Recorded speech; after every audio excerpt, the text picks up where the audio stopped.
sevdaları olarak düzenlemiş olduğumuz Yolumuzu Aydınlatan Yıldızlar programımıza hepiniz hoş geldiniz, sefalar getirdiniz. Bismillahirrahmanirrahim. فَهَزَمُوهُمْ بِإِذْنِ اللَّهِ وَقَتَلَ دَاوُودُ جَالُوتَ وَآتَاهُ اللَّهُ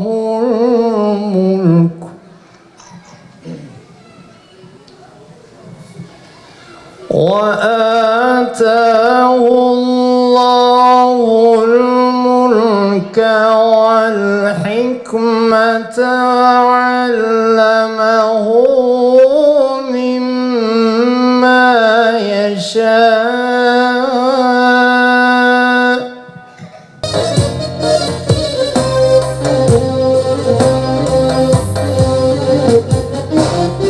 Ebu Ubeyde'ye bakın, nasıl da Rabbine yakın. Ebu Ubeyde'ye bakın, nasıl da Rabbine yakın. Ayağından yara almış, o da şehadete yakın. Ayağından yara almış, o da şehadete yakın.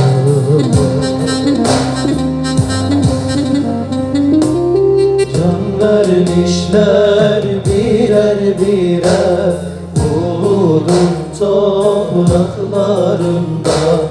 Öyle bir sevdadır ki bu kefenliyle giymemişler. Adım adım yürüdüler, korkuya adım adım yürüdüler. Onlar öndeler, onlar öncüler. Hiç düşünmeden bir an onlar öldüler. Onlar öndeler, onlar öncüler. Bilgi, kültür, sanat, edebiyat, beşeri ilimler ve ahlaki değerler bu altın neslin vasıtasıyla dünyayı büyük bir değişime sürükledi ve insanlık için umutlu yarınlara vesile oldular. Resulullah'ın dost ve yarenleri Efendimizin vefatından sonra da boş durmadılar. O yüce insanlar rahatlarını, dünyevi arzularını bir kenara iterek dünyanın dört bir tarafına seferler düzenlediler. Devrin müstekbir güçleriyle savaşarak mazlumlara kol kanat oldular. Küfrün, şirkin, tuğyanın, sapkınlığın, cehaletin, zulüm ve sömürünün merkezleri konumundaki imparatorlukları yerle yeksan ettiler. Peygamber Sevdalıları Vakfı olarak da 2015 yılından beri Kasım ayı sahabe ayı olarak ilan edildi. O yıldan bu yana birçok sahabe Hazreti Ebubekir'den ve bu akşam konuşacağımız Ebu Übeyde bin Cerrah'a kadar birçok sahabe anlatıldı, tanıtıldı. Kasım ayı sahabe ayı ilan edildi dedik ki Kasım ayında aynı zamanda Bursa ilimizde tüm temsilciliklerimizde bu sene 4 sahabeye yer verildi. Onlar Abdullah bin Selam, Ebu Dücane, Ebu Lübabe, Amir bin Fuheyre derneklerimizde, temsilciliklerimizde anlatıldı, anlatılmaya devam ediliyor. Biraz önce kardeşlerimiz anlattılar. Bu insanlar öyle insanlar ki sıradan insanlar değil. Resulullah Aleyhisselatü Vesselam daha henüz hayattayken, henüz dünyadayken, henüz iki ayakları üzereyken, henüz yaşıyorken, henüz ticaret yaparken, henüz evlerinde sorunlar varken Allah Resulü bu insanları, birazdan bunlardan birisini anlatacağız, cennetle müjdeliyor. Dolayısıyla biz bu insanları çok iyi tanımalıyız. Niye? Çünkü cennete nasıl gidilir onlardan öğreneceğiz. Onlar ne yaptılar da henüz hayattayken cenneti hak ettiler, onlardan öğreneceğiz. Kureyş'in içerisinde Efendimiz sallallahu aleyhi ve selleme en uzak olan kabile Beni Haris'tir, Beni Haris'tendir. Biliyorsunuz Peygamberimiz sallallahu aleyhi ve sellemin 10. atası Fihir'dir. Onun da 2 çocuğu olacak Haris ve Halid. Efendimiz sallallahu aleyhi ve sellem Halid'in soyundan gelecek. Ebu Ubeyde İbni Cerrah ise Haris'in soyundan geliyor. Yani soy olarak Kureyş'te Peygamber Efendimiz'e en uzak olan kabile o kabiledendir. Ama gelin görün ki öyle bir hayat ortaya koyacak ki Resulullah Aleyhisselatü Vesselam'a en yakın olanlardan birisi olacak. Ne demek bu? Buradan biri biz kendimize pay çıkarabiliriz. Ne kadar uzak olursanız olun, soyunuz hiç onunla birleşmese bile, eğer siz gönlünüzü koyarsanız, siz ona ittiba ederseniz, onun yolunu sürdürürseniz, onun destekçisi olursanız, onun en yakını olursunuz, olabilirsiniz. Sadece bundan bile kendimize pay çıkarırız. Gençlerin değil mi sanatçıları tanıdığı, oyuncuları tanıdığı, film sanatçılarını tanıdığı, değil mi artistleri tanıdığı, oyuncuları, oyunları tanıdığı bir dönemde yani Ebu Ubeyde İbni Cerrah dersek en azından soyuyla ilgili de biraz bir şey bilelim istiyoruz değil mi?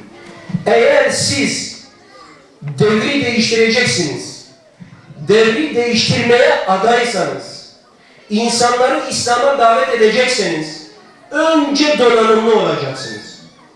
Dikkat ediniz, daha henüz yani ilk dönemler olmasına rağmen Efendimiz sallallahu aleyhi ve sellemin terbiyesinde olan, yani onun tedrisatına geçen şahısların yarısı neredeyse o dönemde en kültürlü olan insanlar.